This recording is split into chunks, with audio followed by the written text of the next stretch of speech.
C'était un soir d'été dans un village perdu entre les vignes, quelque part en Bourgogne. J'étais avec mon ami Luc, après une longue journée à fêter un mariage dans une vieille grange transformée en salle de réception. Vers 22h, l'air frais nous a tenté de sortir prendre l'air. Les routes rurales, sombres et désertes, ne laissaient entendre que les crissements lointains des grillons. Nos ombres s'étiraient sous la lumière bleutée et fatiguée des rares lampadaires, et plus nous avancions, plus un malaise s'installait. Plus on s'éloignait du hameau, plus le silence devenait lourd et une sensation étrange me collait à la peau. Luc regarda un point lumineux au sommet des arbres et plaisanta en disant que c'était sûrement une soucoupe volante. Mais l'humour tomba vite, car dans l'obscurité à notre gauche, j'ai entendu le bruit net de pas sur des feuilles mortes.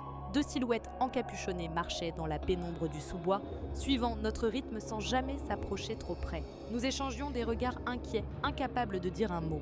J'ai senti le froid de la peur me parcourir l'échine. Sans craquer mon regard vers les silhouettes, j'ai chuchoté à Luc. « Il vaut mieux qu'on rentre, les gens vont se demander où on est. » D'un pas rapide mais mesuré, on a fait demi-tour, priant pour ne pas accélérer le mouvement des ombres cachées. Mais dans le noir, on percevait toujours les craquements synchrones avec le nôtre, ces 2 inconnus détachés de toute humanité qui ne quittaient pas notre rythme. Nous avons pressé le pas, le souffle haletant, tandis que le bruit de leurs pas persistait.